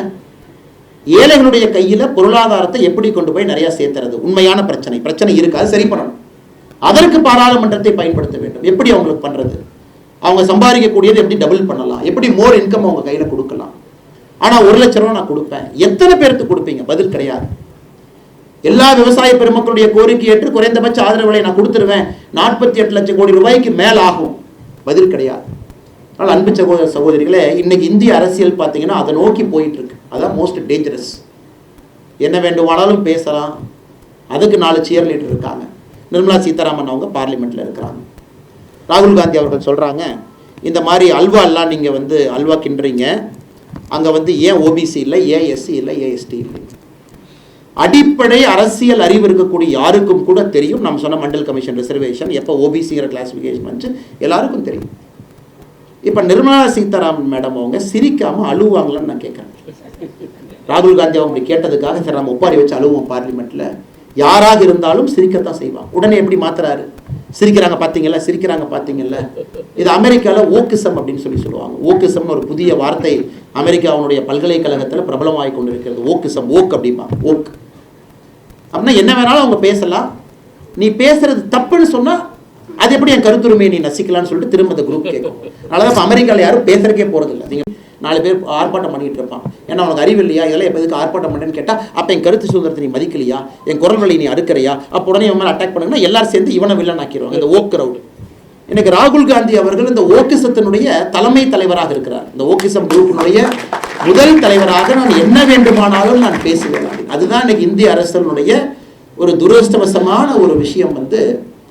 ஒரு எதிர்க்கட்சி தலைவராக இருப்பவர் தன்னுடைய பொறுப்பை எல்லாம் மறந்து அரசியல் பேசுவதற்காக நான் என்ன வேண்டுமானாலும் பேசுவேன் என்று ராகுல் காந்தி அவர்கள் பேசுவது. நாம் தெளிவாக இருக்கின்றோம். இந்த பட்ஜெட்டை பார்த்தீங்கன்னா மோடி அவர்கள் தெளிவாக சொல்லிட்டாங்க. 303 இருந்த பொழுதும் நம்முடைய கொள்கை ஒன்றுதான், 240 இருக்கும் பொழுதும் நம்முடைய கொள்கை ஒன்றுதான் என்பதில் இந்த பட்ஜெட்டில் மோடி அவர்கள் மிக தெளிவாக சொல்லியிருக்காங்க. அப்படி என்றால் வளர்ச்சி, இந்த நாட்டினுடைய வளர்ச்சிக்காக மட்டும்தான் பாரதிய ஜனதா கட்சி இருக்கும்.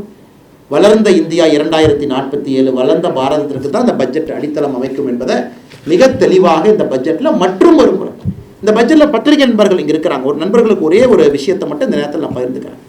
இது எவ்வளவு பெரிய பட்ஜெட்னாங்க, இதுவரைக்கும் சுதந்திர இந்தியாவுடைய சரித்திரத்தில் தனியார் நிறுவனம் ஒரு மனிதனை வேலைக்கு எடுத்தா அந்த தனியார் நிறுவனத்திற்கு 1 மாத சம்பளத்தை அரசு கொடுத்தது கிடையாது. நல்ல யோசனை. அது கம்யூனிஸ்ட் கட்சி செய்வாங்க.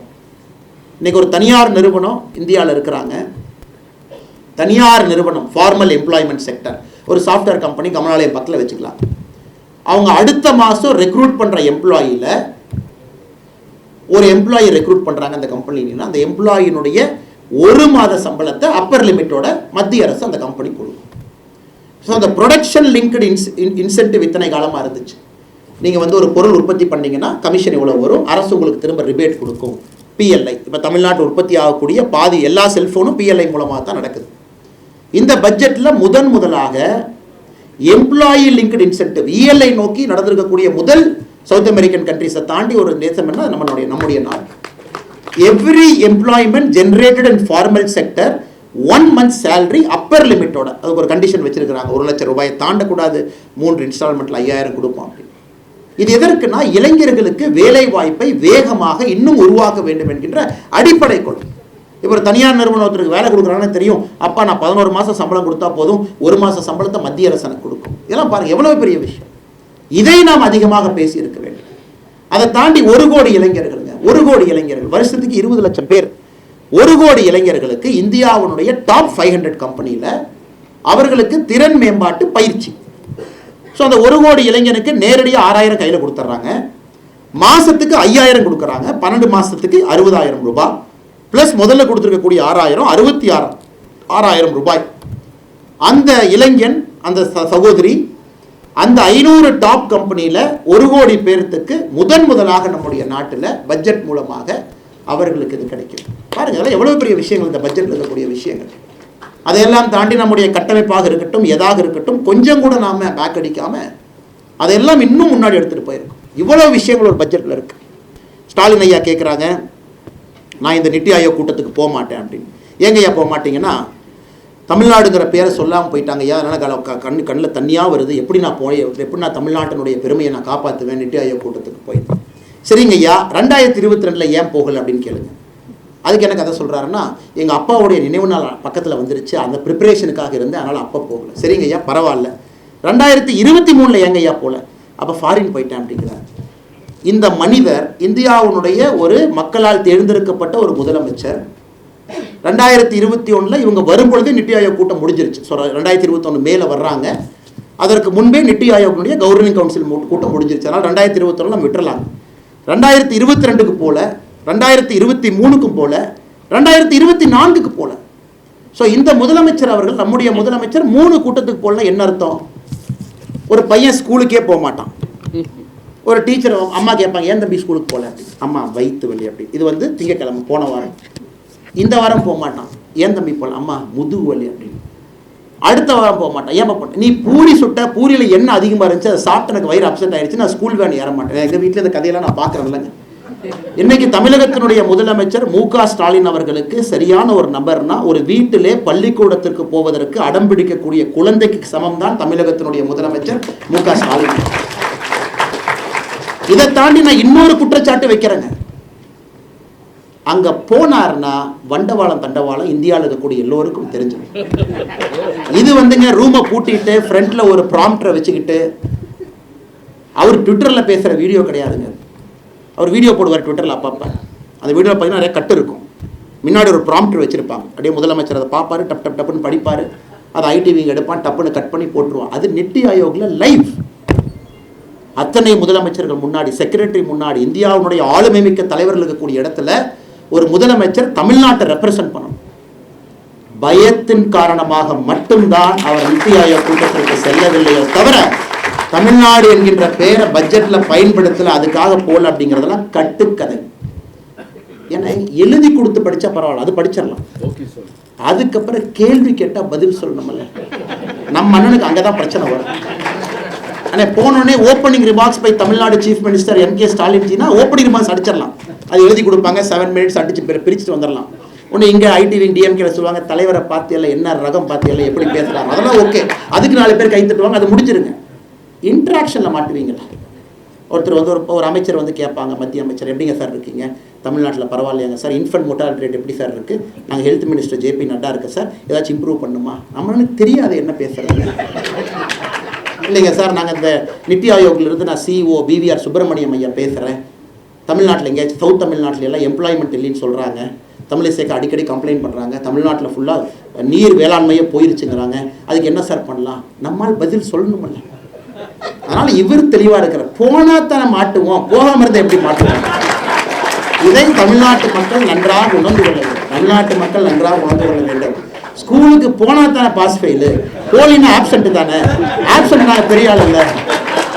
இது செந்தில் கவுண்டமணி மாதிரி, அண்ணே நீ 8th பாஸ்ண்ணே, நான் 10th ஃபெயிலுண்ணே அப்படிங்கிற மாதிரி ஆப்சண்ட்னு இருந்தீங்கன்னா அது பெரிய கெத்து தானே. ஃபெயில்னா தானே பிரச்சனை நம்ம ஊரில். அதனால் முதலமைச்சர் அவர்கள் செய்யக்கூடிய நாடகத்தை எல்லாம் தமிழக மக்கள் நன்றாக உற்று பார்த்து கொண்டிருக்கின்றார். அவர்கள் நடத்தக்கூடிய ஊடகத்தின் மூலமாக ஒரு வலிமேல் அப்படியே ஓட்டிடலாம். இன்னைக்கு எனக்கு தெரியும், இன்னைக்கு காலையில் நாங்கள் பாரதிய ஜனதா கட்சி சார்பாக ஒரு அறிக்கையை வெளியிட்டோம். ஒரு 70 கோடி ரூபாய்க்கு மதிப்பு பொறுமானமான ட்ரக்ஸ் வந்து மாட்டியிருக்கு. திமுகவினுடைய ஒரு தான் பேர். இங்கே பாருங்க, எல்லா மீடியா நண்பர்களுக்கும் டிஐபிஆர்லேருந்து ஃபோன் பண்ணுறாங்க, இந்த ட்வீட்டை மட்டும் செய்தியாக போட்டுறாதீங்கன்னு அப்படின்னு. நண்பர்களுக்கு தெரியும், இன்னைக்கு ஊடக நண்பர்களுக்கு இருக்கக்கூடிய பிரச்சனை பாவம். நான் பெரிதும் ஊடகத்தை மதிக்கிறேன். ஆனால் இன்னைக்கு தமிழகத்தில் வந்து ஜனநாயகத்தை பற்றி பேசக்கூடிய திராவிட முன்னேற்ற கழகம் புரிந்து கொள்ள வேண்டும். இவர்களை எதிர்த்து ஏதாச்சும் ஒரு ஊடகத்தில் செய்தி போட்டாங்கன்னா அந்த ஊடகத்தை இவங்க என்ன பண்ணுவாங்கன்னு ஊடக நண்பர்களுக்கு தெரியும். அது காலத்தினுடைய கொடுமை. இவங்க இந்தியா ஃபுல்லாக ஜனநாயகம் பேசுவாங்க. தமிழகத்தில் ஊடகத்திற்கு உண்மையான சுதந்திரம் இருக்குன்னு கேட்டால் கட்டாயமாக இல்லை. ஏதாச்சும் செய்தி இங்கெங்க போட்டால் எவ்வளோ அட்வர்டைஸ்மெண்ட் கொடுக்குறாங்க பாருங்க. இன்னைக்கு இன்னொன்று போட்டிருக்கோம், இந்த ரேசிங் கார் ஏதோ ஒன்று போடுறாங்கல்ல, ரேசிங் கார் சார்.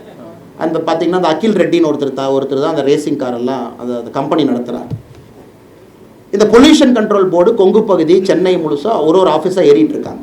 என்ன சொல்கிறாங்க, அகில் ரெட்டி நடத்தக்கூடிய அந்த ரேசிங் கார் அந்த கம்பெனிக்கு பெரிய ஆளாக இருந்தால் 1 கோடி ரூபா கப்பம் கட்டணும், குறைந்தபட்சம் 25,000 பணம் கொடுக்கணும். பேன் கார்டை கொடுத்து பணம் கட்டின 10 பேர் நம்மகிட்ட சொல்லியிருக்கிறாங்க, அண்ணே நான் பணம் கட்டிட்டேன், இதான் நான் கட்டின ரசீதி, அக்கௌண்ட் ட்ரான்ஸ்ஃபர் பண்ணியிருக்கேன், இந்த பேன் கார்டுக்கு எனக்கும் இந்த கம்பெனிக்கு சம்மந்தமே இல்லை, இது இந்த ரேசிங் ப்ரொமோஷன் ஒரு கம்பெனி, எங்கிட்ட எல்லாத்தையும் பொல்யூஷன் கண்ட்ரோல் போர்டு மிரட்டி பணம் வாங்குறாங்க, கரூர் உட்பட, கோயம்புத்தூர் உட்பட, ஈரோடு உட்பட, கொசுவலை கம்பெனி, இல்லாட்டி நான் உள்ளே வந்து கை வச்சிருவேன். இப்படித்தான் இதான் நீங்கள் நடத்துகிற F3 ரேஸ் லட்சணமா?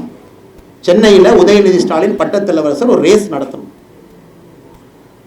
மாநில அரசு 40 கோடி ரூபாய் இதுவரைக்கும் செலவு பண்ணியிருக்காங்க. அது அகில் ரெட்டி யாரு?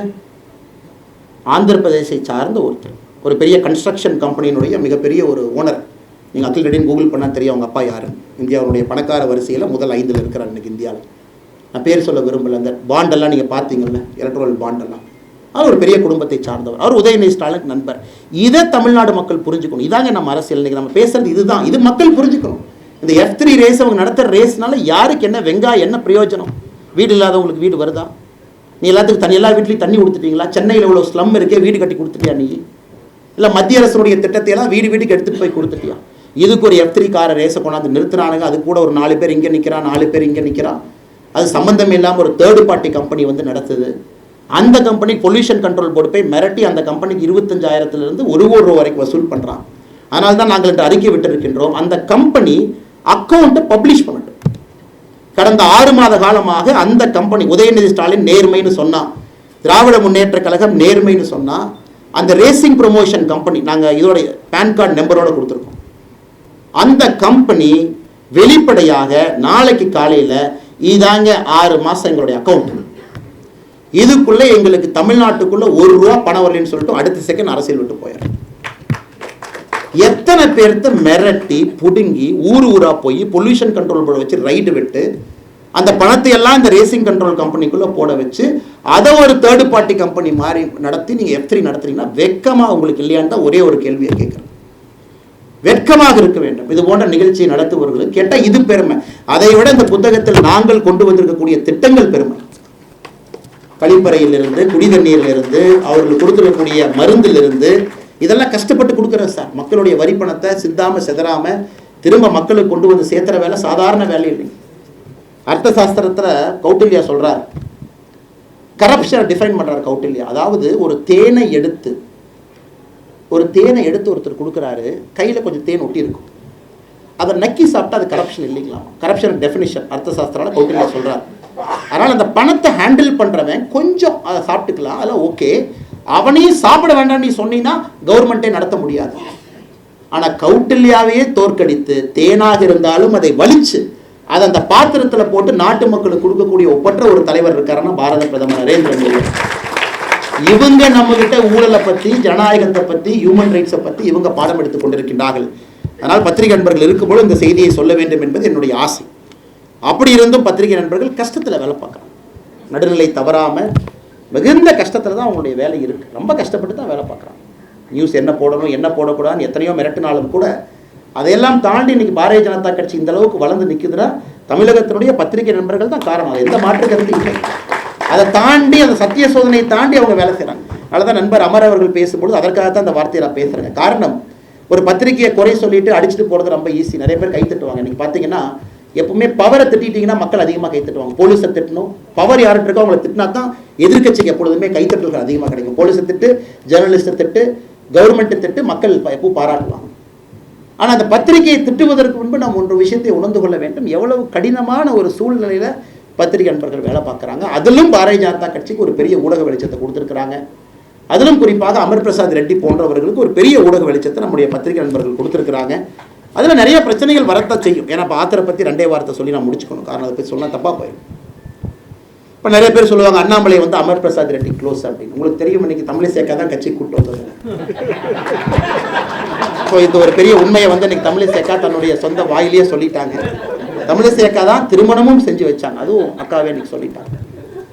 நான் கோவிட் சமயத்தில் ஒரு சின்ன பிரச்சனைக்காக ஹெல்த் மினிஸ்ட்ரியில் ஏதோ ஒரு டாக்குமெண்ட்டை மூவ் பண்ணணும் அப்படிங்கிறதுக்காக கேட்டேன். அப்போ அட்வைசர் இருந்தார், அஸ்வினி குமார்ஜிக்கு அட்வைசராக இருந்தார். மிக வேகமாக ஒரு 16 crore உனக்கு மூவ் பண்ணி கொடுக்கணும், வேகமாக ஒரு கன்சைன்மெண்ட் வரணும், தமிழ்நாடு அரசுக்கு வர வேண்டியது ஸ்ட்ரக்காக இருக்குது ஒரு மனிதாபிமான அடிப்படையில். அது வேகமாக செஞ்ச பொழுது இவரை பார்த்து ஒரு கவர்மெண்ட் ஆஃப் இந்தியாவில் இந்த பியூரோக்ரஸியெல்லாம் தாண்டி யாரோ ஒரு இளைஞன் இவ்வளோ வேகமாக செயலாற்ற முடியுது. அதுக்கப்புறம் ஒரு காஃபி குடிக்கிறமேன்னு சொல்லிட்டு நான் கூப்பிட்டேன். இந்த மாதிரி அண்ணாமலைங்க உங்களை பார்க்கணும், வாங்க ஒரு காஃபி சாப்பிடுவோம் அப்படின்னு. ஸோ முதல் முறையாக இந்த வேலை முடிந்த பிறகு கூப்பிட்டு அவர்கிட்ட ஒரு காஃபி குடித்ததுக்கப்புறம் நான் சொன்னேன், எந்த ஊருன்னு கேட்டால் இந்த மாதிரி எனக்கு ரெட்டின்னு சொன்னே கொஞ்சம் கன்ஃபியூஷன் ஆகிடுச்சு. முதல்ல ஒரு தெலுங்கானாவா, ஆந்திராவா, தமிழ்நாடான்னு எனக்கு அது பெருசாக பழக்கம் இல்லை. நான் ஒரு ஃபார்மல் ரோல் வர்றதுக்கு முன்னாடி சத்தியமாக எனக்கு பெருசாக பழக்கம் இல்லை. இவர் சொன்னால் இல்லைங்க பிரதர், நான் இங்கே தான் தமிழ்நாடு தான், எங்கள் அப்பா வந்து அங்கே பிறந்தாங்க, இறந்துட்டாங்க, அம்மா இங்கே வந்தாங்க. நான் சொன்னேன், நீங்கள் எல்லாருமே இந்த மாதிரி டெல்லியில் போய் நான் ஏபிஎஸ்ஸாக வேலை செய்கிறேன், அட்வைசராக வேலை செய்கிறேன் அப்படின்னா கட்சி எப்படி வளரும்? அதுபோல் நான் பல பேர்த்த கொண்டு வந்தேன். பிருத்திவின்னு ஒரு தம்பி இருந்தார், அவரையும் அதே போல் ஏபிஎஸ்ஸாக இருந்தார். அவரையும் சொன்னேன், இந்த ஏபிஎஸ் வேலையெல்லாம் ஆகாதெல்லாம் ரிசைன் பண்ணிட்டு முதல்ல தமிழ்நாடு வந்து சேருங்க, கட்சி வளர்த்துவதற்கு பாடுபடுங்க, அதுக்கப்புறம் பெரிய பொறுப்பு வரும்பொழுது நீங்கள் திரும்ப டெல்லிக்கு போங்க. இன்றைக்கி ஏன் இளைஞர்கள் போய் அசிஸ்டன்ட் பிரைவேட் செக்ரட்டரியாக நீங்கள் மத்திய அமைச்சர்களுக்கு வேலை பார்க்குறீங்க, உங்கள் நேரமெல்லாம் இங்கே கொடுங்கன்னு சொல்லிட்டு இழுத்துட்டு வந்ததில் இவ்வளோ ஒருத்தர். அதன் பிறகு எனக்கு தெரியும் அமர் பிரசாத் ரெட்டி அவர்கள், அவருடைய துன்பம் எனக்கு தெரியும். இன்னைக்கு தமிழ்நாட்டில் எப்பவுமே நான் டிடிவி தினகரன் ஐயா அடிக்கடி மேடையில் சொல்லுகின்ற வழக்கம், the most miss understood politician ஒரு வார்த்தையை சொல்லுவேன். நான் டிடிவி தினகரன் கிட்ட நீங்கள் பர்சனலாக பழகினா ஒரு வேறு மனிதர், பப்ளிக்கில் வேறு இமேஜ், அது கொஞ்சம் கொஞ்சமாக அந்த உண்மை வெளியே வந்து அது உடைந்து கொண்டிருக்கிறது. இன்னைக்கு அதே போல ஒரு இமேஜ் அமர் பிரசாத் ரெட்டி உடைத்து கொண்டிருக்கின்றார். காரணம், ஒரு விஷயத்தை புரிந்து கொள்ள வேண்டும், அமர் பிரசாத் ரெட்டியை பொறுத்தவரை முடியாது என்கின்ற வார்த்தை கிடையாது. எதா இருந்தாலும் செய்வார். ஒரு கபடி மேட்ச் நடக்கணும், 51,000 டீமை கொண்டு வந்து தமிழ்நாடு முழுவதும் வச்சு நடத்துறதெல்லாம் சாதாரண வேலை இல்லைங்க. 234 தொகுதியிலும் அதில் தமிழ்நாட்டில் இருக்கக்கூடிய கபடி அசோசியேஷன் ஆதரவு பாரதிய ஜனதா கட்சி கொடுத்து அந்த நிகழ்ச்சி நடந்துச்சு. தமிழ்நாடு கவர்மெண்ட்டை எதிர்த்து அமைச்சர் கபடி அசோசியேஷன் பாரதிய ஜனதா கட்சிக்கு ஆதரவு கொடுத்து மோடி கபடி நடத்தினாங்க. இது போன்ற பல விஷயங்கள். அதனால் இன்னைக்கு அமர் பிரசாத் ரெட்டியினுடைய பரிமாணம், ஒரு புதிய பரிமாணம், ஒரு எழுத்தாளராக எழுத்தாளர்னு பார்த்தீங்கன்னா ஒரு ரிஃபைன்டு பர்சனாலிட்டி. அவர் ஒரு ஆத்தர் அப்படின்னாவே நம்ம வித்தியாசமாக பார்ப்போம், ஏதோ படிச்சவராட்டிருக்கேன் அப்படின்னு. அதனால் இன்றைக்கி அந்த பரிமாணத்துக்குள்ளே வந்திருக்கிறாங்க. அதனால் எப்பொழுதுமே இந்த மோடி அவர்களுக்கு பார்த்தீங்கன்னா அவர் லீடர் ஆவதற்கு காரணம் அவருடைய experience, positive and negative experience. நல்லது கெட்டதெல்லாம் சேர்ந்து தான் ஒரு மனிதனை பதப்படுத்தி தலைவனாக உருவாக்கும். ஒரு மனிதனுக்கு கண்டிப்பாக வளரும் பொழுது கெட்டது நடந்தே ஆகணும். பத்திரிகை தாக்குதல் இருக்கணும். பத்திரிகையும் ஒரு பர்டிகுலர் ஆங்கிள் எழுதுகிறாங்க பாவம், ஏன்னா அவங்களுடைய சித்தாந்தம் அவங்களுக்கு இருக்குது. அதனால் இன்றைக்கி இருக்கக்கூடிய இளைஞர்கள் யார் இன்றைக்கி நான் கஷ்டப்படுறேன், நான் ஊடக வெளிச்சத்தில் இருக்கேன், என் மேலே நிறைய அட்டாக்கு இப்படி எழுதுறாங்க அப்படி எழுதுறாங்கன்னா தயவு செஞ்சு ஒரு வெல்கம் கிஃப்டாக எடுத்துக்கணும். Because it is shaping you. அது ஷேப் பண்ணல அப்படின்னா அந்த குச்சி வந்து நேராக வளராதுங்க, அப்படியே வளைஞ்சு போகும். அந்த மூங்கில் நேராக வர வேண்டும் என்றால் ஷேப் பண்ணணும். இன்றைக்கி அமர் பிரசாத் ரெட்டி போன்ற பல இளைஞர்கள், சகோதரர் ரமேஷ் சிவா மேடையில் இருக்கிறாரு, நம்ம அண்ணன் பெப்பர்ஸ் நாச்சிய பண்ணைங்க இருக்கிறாங்க, நிறைய இளைஞர்கள் நம்ம கட்சியில் நிறையா இருக்கிறாங்க. எல்லோருக்கும் பார்த்தீங்கன்னா நிறைய அந்த கஷ்டத்தில் அப்படியே போய் தான் மேலே வர்றாங்க. கைதெல்லாம் எங்கள் உலகத்தில் 22 நாள் ஜெயிலுக்கு யாராச்சும் கொடிக்கம்பத்தை தொட்டதுக்கு போவாங்களாங்க. 22 நாள் ஜெயிலுக்கு ஒரு கொடிக்கம்பத்தை தொட்டாங்க அப்படின்னு சொல்லி போவாங்களா. அது போன முதல் அது கின்னஸ் புக்கில் ரெக்கார்டே போடணும். அமர் பிரசாத் ரெட்டி கொடிக்கம்பத்தை ஏதோ எடுத்தாங்க, நட்டாங்க, வரும்போது ஜேசிபி கண்ணாடி உடைச்சார் அப்படின்னு 22 நாள் ஜெயிலுக்கு. அதனால் இதெல்லாம் ஓகே, இதெல்லாம் பார்ட் ஆஃப் லைஃப். அதனால் அதுக்கு வருத்தப்படுவதற்கு ஒன்றும் இல்லை. எப்பொழுதுமே நான் சொல்வது, உங்களுக்கு அதிகாரம் வரும்பொழுது நீங்கள் இந்த தப்பை பண்ணாதீங்கன்னு அடிக்கடி சொல்லுவேன். குறிப்பாக அந்த இளைஞர்களுக்கெல்லாம் பார்த்தீங்கன்னா ஜெயிலுக்கு போயிட்டு வந்ததுக்கப்புறம் குறிப்பாக நம்ம வீட்டுக்கோ அலுவலகத்துக்கோ கூப்பிட்டு உணவு கொடுப்போம். அவங்களோட சாப்பிடுவேன் குடும்பத்தோடு. ஒரு ஹேபிட்டாக வச்சுருக்கேன். நிறைய பேர் போயிட்டு வந்தவங்கள வீட்டுக்கு கூப்பிட்டு ஃபஸ்ட் அட்வைஸ், ஏன்னா அவங்க பார்த்தீங்கன்னா கோவமாக இருப்பான். அண்ணே நான் விட மாட்டேன், எனக்கு ஜெயிலுக்கு அனுப்பிட்டாங்க டிஎம்கே காரணம், நான் வந்ததுக்கப்புறம் வச்சு செய்கிறேன் பாருங்கள், நானே எவ்வளோன்னு பார்த்துறேன். முதல்ல சொல்கிறது, தம்பி காம் டவுன். அவங்க தப்பு பண்ணாங்கன்னு நீ தப்பு பண்ண ஆரம்பிச்சுன்னா அதுக்கு எண்டே கிடையாது. முதல்ல இதை அக்செப்ட் பண்ணிக்க. ஃபர்ஸ்ட் அக்செப்ட், இந்த நேரத்தில் இது நடக்கணும், இது நடந்துருச்சு. அடுத்தது உனக்கு பொறுப்பு வரும் பொழுது செய்ய மாட்டேன் அப்படிங்கிற சத்தியம் நீ பண்ண. என் பொறுப்பு வரும்பொழுது நான் இதை பண்ண மாட்டேன். யாரோ 10 பேர் உங்களுக்கு அநியாயம் பண்ணியிருந்தாலும் கூட பொறுப்பு உங்க கையில் வரும்பொழுது நீங்க அதை தப்ப பண்ணா அப்புறம் அவருக்கும் நமக்கு என்னங்க வித்தியாசம்? எல்லாரும் ஒரே கூட்டையில் உரிய மட்டைகள் தான். அதனால் அதே போல அமர் பிரசாத் ரெட்டி அவர்களை குடும்பத்தை வீட்டுக்கு அழைத்த பொழுது அவருடைய குடும்பத்தை பார்த்து, குறிப்பாக அவருடைய தாய், ஒரு மகன் மீது எவ்வளவு பாசம் இருக்குன்னு நீங்கள் அமர் பிரசாத் ரெட்டியினுடைய தாயை பார்க்கணும். அப்படியே ஒரு மாதிரி தங்கத்தை வச்சு சீராட்டுற மாதிரி சீராட்டிக்கிட்டு இருப்பாங்க. பார்க்கும் பொழுது அவங்க எல்லாம் கோபமாக இருக்கும்போது ஒரே வார்த்தை மட்டும்தான் சொன்னேன், 20 ஆண்டுகள் கழித்து திரும்பி பார்க்கும் பொழுது இந்த கைது உங்கள் வாழ்க்கையை மாற்றிய ஒரு கைதாக இருக்கும். அதே போல் தான் அந்த கைது. அதனால் வருத்தப்படாதீங்க, 20 ஆண்டுகள் கழித்து இதற்கான பலன் கிடைக்கும். அது வரைக்கும் வேலை செஞ்சுட்டே இருக்கணும். நீங்கள் வீட்டில் பயந்து வேலைக்கு விட மாட்டேன், வெளியே போகாத, நீ பேசாத, கொஞ்சம் அமர்ந்து பேசு, பக்குவமாக பேசு. எப்படி பேசுனீங்க அதை விட டபுள் மடங்கு பேசு. ஏன்னா முதல் டைம் ஜெயிலுக்கு போனால் தாங்க பயம், 2வது டைம் போனால் எதுக்கு பயம்? அதனால தான் திமுக யாரும் பயப்பட மாட்டேன். பல டைம் ஜெயிலுக்கு போய் எத்தனை டைம் போனாலும் நான் பயப்பட மாட்டேன். அது சகோதரர் அமர் பிரசாத் ரெட்டி அவர்களுக்கும் பொருந்தும், மேடையில் இருக்கக்கூடிய பல தலைவர்களுக்கு பொருந்தும். அதனால் இந்த புத்தக நிகழ்வுக்கு வந்திருக்கக்கூடிய எல்லா தலைவர்களுக்கும் இந்த நேரத்தில் மறுபடியும் என் நெஞ்சார்ந்த நன்றிகளை தெரிவித்துக் கொள்கின்றேன். குறிப்பாக அக்கா தமிழிசை சவுந்தரராஜன் அவர்களுக்கு, அண்ணன் டாக்டர் ரவி பச்சமுத்து அவர்களுக்கு, மிக முக்கியமாக பாலம் கல்யாண சுந்தரம் ஐயா அவர்கள் வந்திருக்கிறாங்க. அவருடைய முதல் எனக்கு தெரிஞ்ச ரொம்ப நாளைக்கு அப்புறம் ஒரு பொது மேடையில் வந்து உட்கார்ந்துருக்கிறாங்க. இது ஒரு கட்சி சார்ந்த நிகழ்வாக இருந்தாலும் கூட இது அரசியல் கலக்காத நிகழ்வாக இருக்க வேண்டும் என்பது என்னுடைய ஆசை. அதனால தான் ஐயாவை கூப்பிட்டுருந்தோம். அதனால் பாலம் கல்யாண சுந்தரம் ஐயா அவர்களுக்கும் இந்த நேரத்தில் நெஞ்சார்ந்த என்னுடைய நல்வாழ்த்துக்களை தெரிவித்து, எல்லா தலைவர்களுக்கும் நன்றி தெரிவித்து, புக்கை படிங்க, நிறைய விஷயங்கள் இதில் இருக்குது. நீங்களும் ஒரு புத்தகம் எழுத முயற்சி பண்ணுங்கள். தாய்மொழியில் எழுதுங்க, வெரி வெரி குட். இதுவும் தமிழில் பப்ளிகேஷன் அடுத்து வருது. ஆங்கிலத்தில் எழுதுங்க, நிறைய லிட்ரேச்சர் போகட்டும், நிறைய எழுதுங்க. எழுதுறது கூச்சப்படாதீங்க, நிறைய எழுத ஆரம்பிங்க. எழுத அது வந்துடும், மக்கள் நிறையா படிக்கணும். வாழ்க வளமுடன். பாரத் மாதா கி ஜெய்.